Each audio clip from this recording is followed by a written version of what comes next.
Hi everyone and welcome to another episode of How I Got In. I'm your host Karina.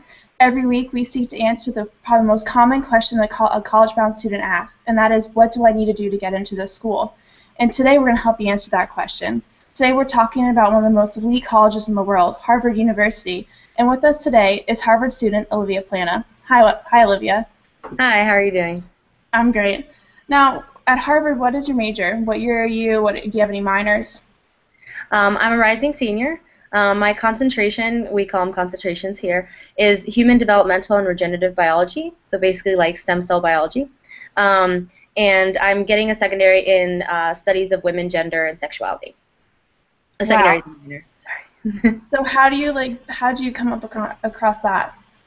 So it was originally global health secondary because I was interested in global health in my future goals of becoming a doctor.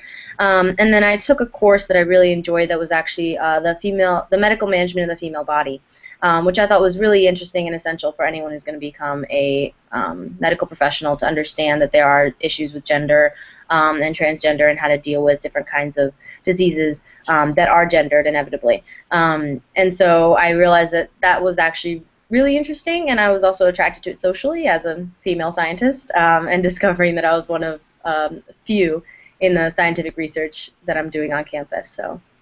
Wow, that's really cool. Now a little bit about Harvard's in Cambridge, Massachusetts, and I think they've had 6 presidents have graduated from Harvard, and like 4 vice presidents have come up there. So you're essentially walking in the halls of people that have made such a huge impact on our country, and I'm sure like there's so many other historical aspects of Harvard that's just like, I mean, I know for me that'd like blow my mind. Like I'd be like, is this real life? Like, am I actually here right now? Yeah, I consider every day walking through Harvard Yard, I'm like, wow, I'm here. And I think a lot of people forget. You become very used to where you are. But every once in a while, I look up at the buildings, and I'm just like, oh, my God. Now, are you at school right now? I am, yeah. I'm doing a research program over the summer for thesis research for my thesis. Oh, wow, that's impressive. So we'll get more into the college side of things later in the interview, but let's kind of go back into what you did in high school. Coming into high school, and we both went to the same high school, and it's a very large public school, and I know a lot of people kind of get lost, and for me, I was starting like, all right, let's get into these challenging classes. Like, how early on did you start taking like the AP classes? So I started actually my freshman year. I took the two that I was in the STEM program, so my high school, as you know, had a magnet program for science, technology, engineering, and math. So in that, one of the classes that you took freshman year was an AP. You could take the AP honors track or just an honors and a regular course, and I decided to take the AP. And then I took an additional one that was considered a little bit easier that you could handle as a freshman to kind of learn how to take a college level course and an exam at the end of the year as a first year high school student. So. I know for me, I was in the same program as well, and I came to these AP classes, like when it came for AP exam time, I was like, I don't know what I'm doing. I kind of just followed through the book, but necessarily wasn't paying attention. I felt like I didn't study for it. I mean, how did you prepare for those exams at first?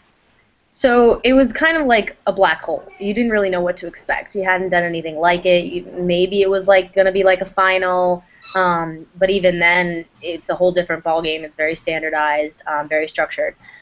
Mostly, I did a lot of practice problems that were in those review books that they gave you.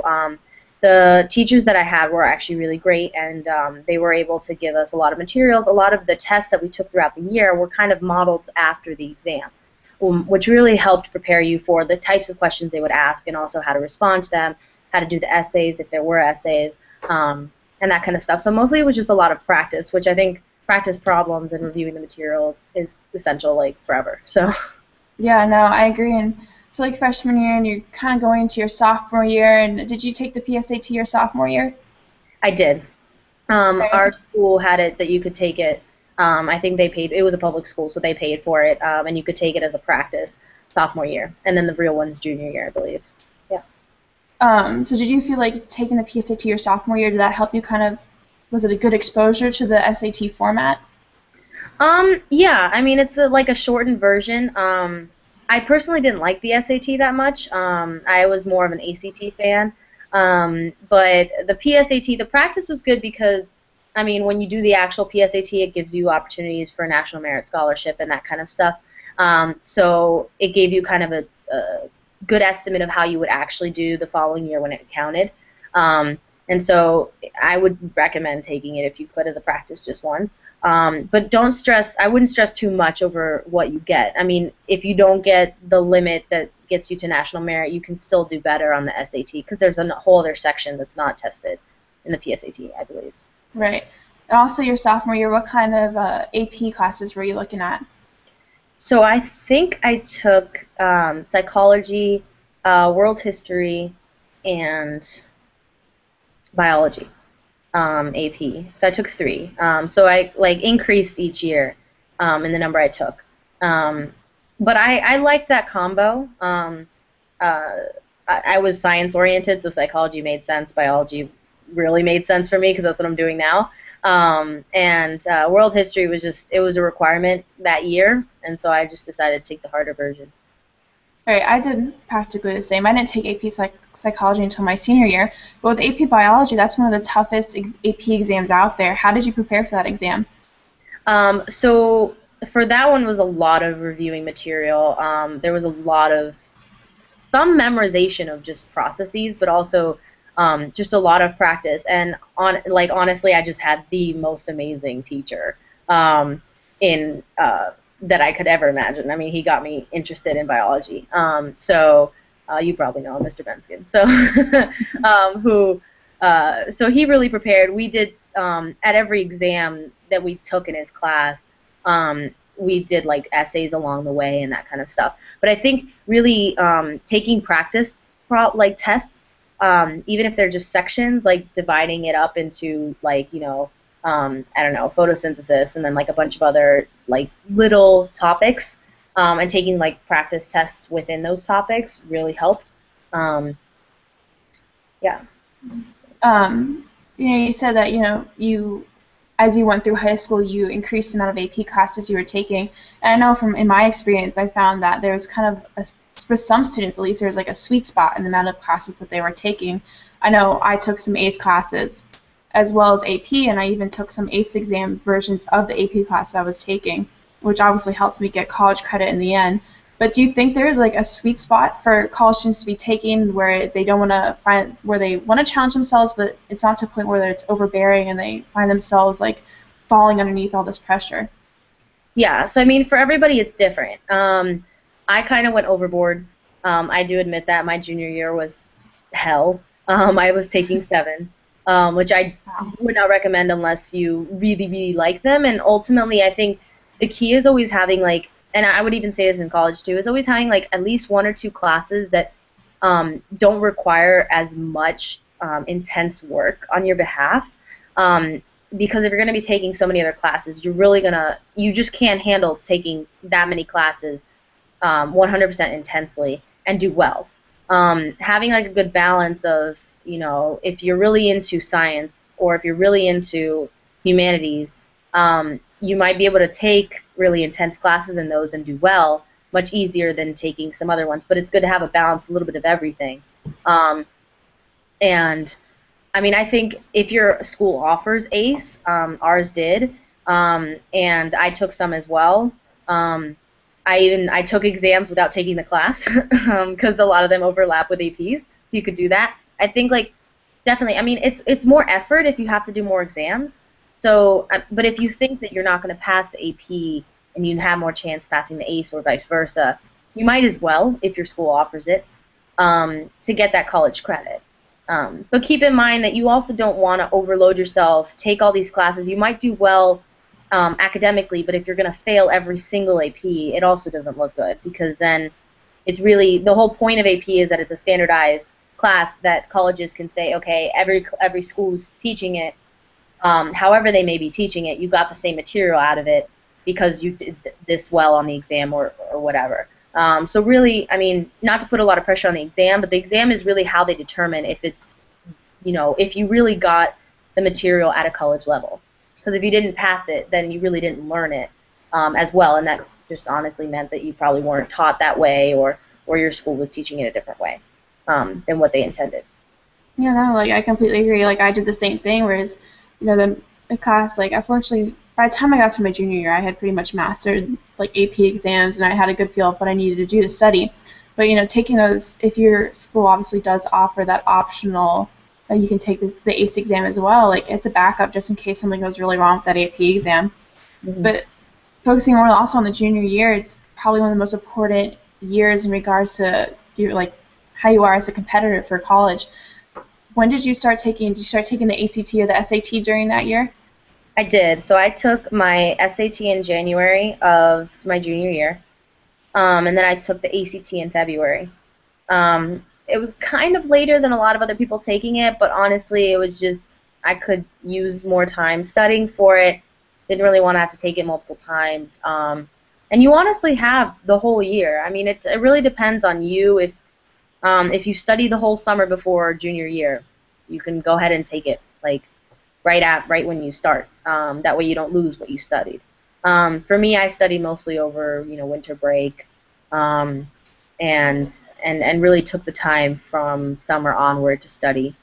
Um, but you can really take it whenever. It just also just keep in mind if you will have to take it again. So that was the only thing you want to make sure that you give yourself enough time to get the scores back, and then if you do need to take it again, that you'll have enough time to actually study to raise the score. Because if not, then it's kind of useless to take it again. Right. No, I completely agree. Now, in regards to prepping for these tests, did you just prepare yourself, or did you do it with a tutor or go to a class? So I prepared myself. I would study, and every weekend I would take a practice test, a full one, to get myself used to um, lasting that long. So really, it was like building stamina, because the test is really long, and it's written, and it's difficult to get your brain going for that long. So I would just sit every Sunday and take a full test, and then do whatever else I needed to do on the weekends just to relax a bit. But that's mostly what I did, was to do practice tests, and ended up taking a bunch. But it exposes you to a lot of problems. Now, before we kind of go on to your senior year and applying to these colleges, looking back throughout, high school, obviously it's so much more than just academics. It's also involves, what are you doing outside the classroom in regards to, are you involved in your high school? Are you involved outside the high school? What were some of the extracurricular activities that you were doing? So one of the big things, like in school, was actually with my biology professor, who had started my sophomore year, the Science Olympiad team that now my school's known for. They've won states multiple years, and they're now placing higher and higher up on nationals, which is great. But my sophomore year was the first year they started it, so I was on the first team. The following year, we got second at states, and we went to nationals. And then the following year, we got first at states. We also went to nationals, but I couldn't go because it was the same weekend as my graduation. But I was really involved in that, and it's a science competition in a variety of different topics, even things I was not really that interested in. I did astronomy, and I have absolutely no knowledge of astronomy, but self-study, you build things. It's very team-oriented. It was a lot of fun. Then you get to travel with your team and compete, and it was really cool. And you get to meet a ton of other students from other schools, which is really interesting. And then the other big thing that I was involved in school was Spanish Honor Society. I went to the Florida State competition every year since my freshman year, which was super fun. It's like a 2 or 3 day competition with a bunch of schools send kids to Florida, and honestly, most of them are Hispanic or people who really love the culture.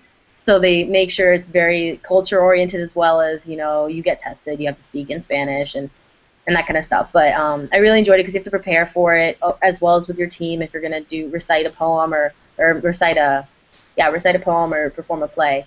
And so that was really fun, and I did a lot of that. I ended up leading the Spanish Honor Society my senior year, which was super fun. And then outside of most of my outside time was really spent at karate, which I'd been doing for 14. Well, at that point it was like 12 years, um, and I literally spent all of my extra time there, training, teaching classes, and that kind of stuff. No, that's great. And, it's important to put more of an emphasis that you didn't have like 500 clubs that you were involved in. You just kind of focused on two, and you had your karate on the outside, and you just kind of excelled in those areas without, stretching yourself thin and going to 5 different club meetings every single day. Yeah. So moving on to more of your senior year, you're thinking of applying to colleges, and when does Harvard start coming into your head? Well, my sister actually was at Harvard at the time. She also went to my high school. She was the first one to get in from my high school, and she was 2 school years, 3 school years ahead of me, 3 school years ahead of me. So my freshman year, she was a senior and she was applying. So at that point, I had visited her my sophomore year and junior year of high school, and so I had gotten to know a little bit what the life was like at a school where you live on campus, a school where it's academically really difficult, but also really intellectual. And I was really attracted by the idea of going somewhere that gave you the experience of college in so many ways and gave you so many opportunities to do pretty much anything that you want to do. Someone here will help you do it. Which, being a high school student, is just mind-blowing. To have that idea that someone's going to actually care what you say and do what you say. I mean, within reason, but, you know. And so I had, most of my life, I wanted to go local, to a local school within Florida. And seeing, visiting my sister and thinking about some of the other schools, I was like, well, maybe it'd be nice to, get out of that bubble of home and discover something new. No, I completely agree. And, you know, through your application process to Harvard, could you like stress something that's like extremely important that students be aware of or just spend more time doing? I think the essay is really important, but they're always going to tell you the essay is important. I would just be as honest as you can. Um, don't worry too much if you have, I mean, a lot of times it's like, oh, you have to have some kind of incredible life story. That's not necessarily true. I know someone here who wrote theirs on Legally Blonde, the movie.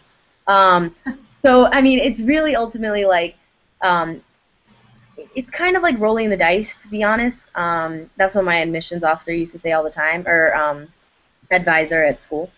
And I think ultimately, whatever you're passionate about, make sure that comes through. And if you don't know what you want to study, that's totally fine. Even if you do know what you want to study, they're not going to think about it because they're going to know they know you're going to change your mind. I came in as biomedical engineering, and I'm not doing engineering at all.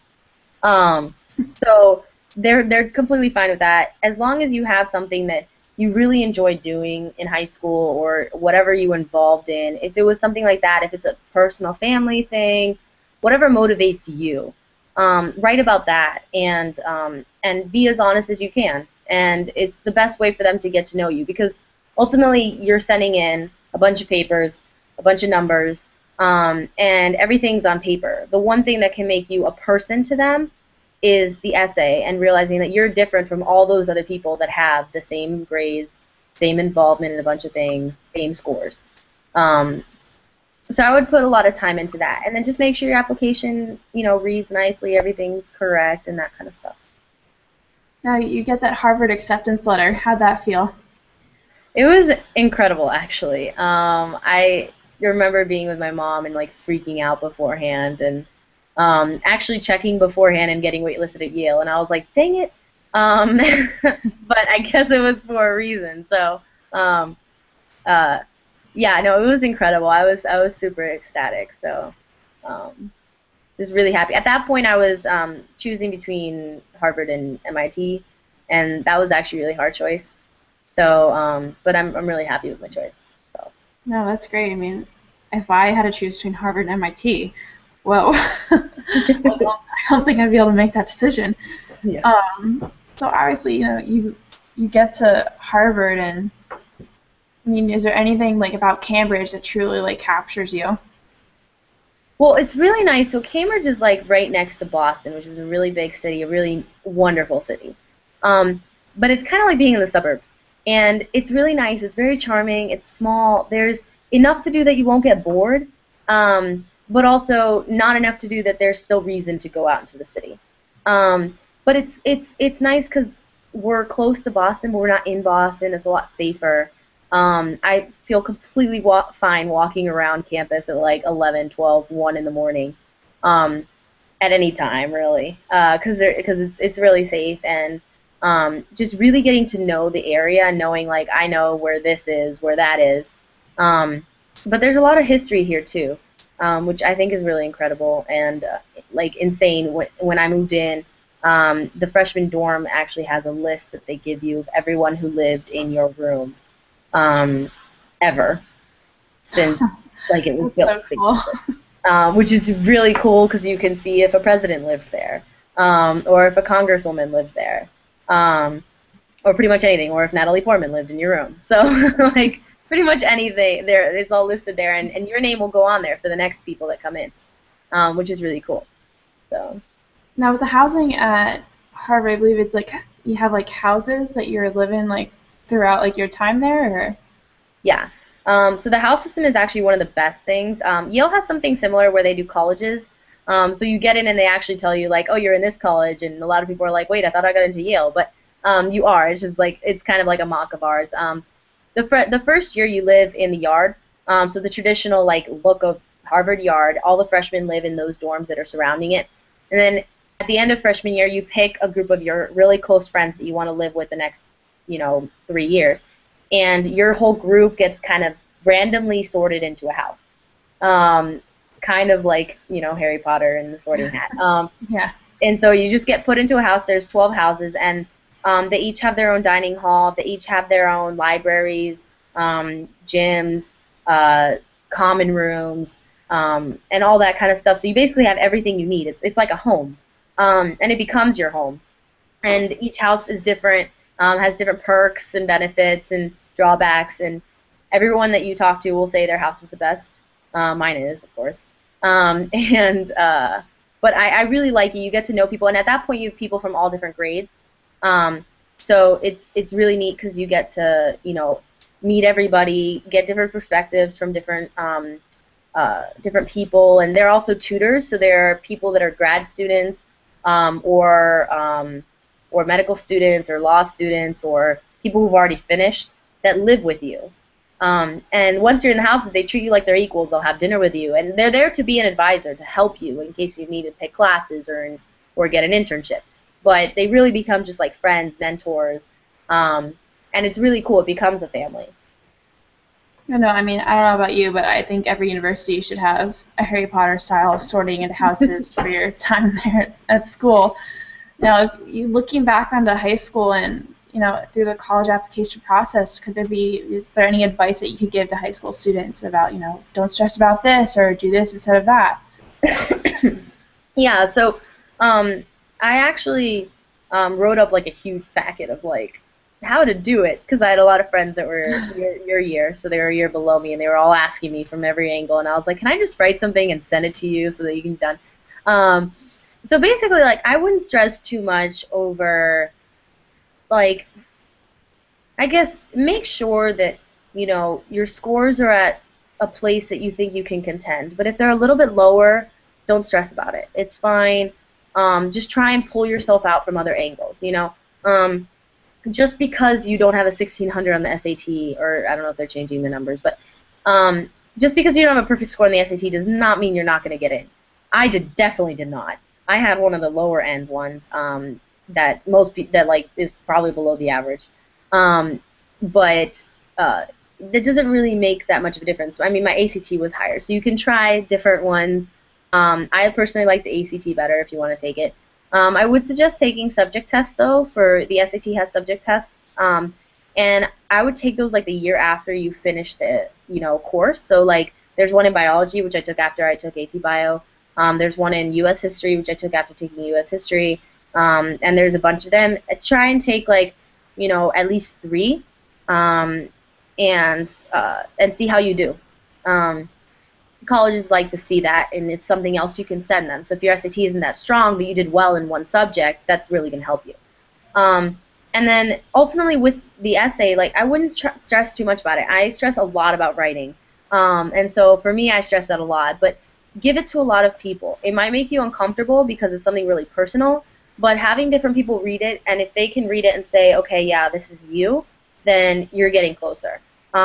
And don't be afraid to say no if people give you feedback and give you, a bunch of corrections. You don't have to take everything. You take what you want to take of it, because they don't know you as well as you know you. So, adjust it as you see fit, and don't necessarily do everything that other people tell you. But definitely be honest in your application. Don't stress too much. You'll get into a college. And if you don't get into the one that was your first choice, it's okay. There's probably something better out there for you. When my sister was applying, she wanted to go to Georgetown University 100%. She applied early action, which is a non-binding version that you find out earlier, and she got deferred to regular admission. And ultimately, she got waitlisted, so she didn't even get in. But she got into Harvard and a bunch of other schools, and she had a great time here. Same thing. I didn't get into Yale, and I ended up here. So, not saying that if you don't get into any other school, you're automatically going to get into Harvard. That's probably not true. But everyone's going to hit rejection at some point, and failure is okay, and that's something you're going to face a ton in college and in life in general. So do not worry about it. Do not stress. You will end up where you need to end up. Just have a positive attitude about it. Don't lose hope. It's going to be hard. It's going to be a lot of late nights and looking over the same application a million times to make sure you wrote it right. And that's fine, but it's also it's a nerve-wracking process, but at the end you're going to be really, really happy. So try not to stress too much about it, I guess is my spiel. No, that's wonderfully said. One quick thing before we go, if there's one place to go eat, for prospective college students coming to visit Harvard, if there's one place to go eat in Cambridge, where should they go? Oof. So in Boston, I would say Max Brenner. It's a chocolate restaurant. They do have actual food there, but the desserts are amazing. They have one in New York too. In Cambridge, this sounds really ridiculous, but a real Harvard student would say Felipe's or Noakes. Noakes is not actually the name. It's called Pinocchio's. It's a pizza place, but we call it Noakes. And Felipe's is a burrito place, and although they moved further away from all the houses, and it's literally like a 2-second further walk, but to us that's miles. And people still go there, and it's still great because it's open super late. Awesome. I mean, hey, super late. That's the way to go with college students. Well, Olivia, thank you for your time. It was great hearing your perspective on the college application process and what you've done to get into Harvard. It's truly just a great school. Thank you. Yeah, thank you for your time, and for everyone watching, I hope you tune in for our next episode.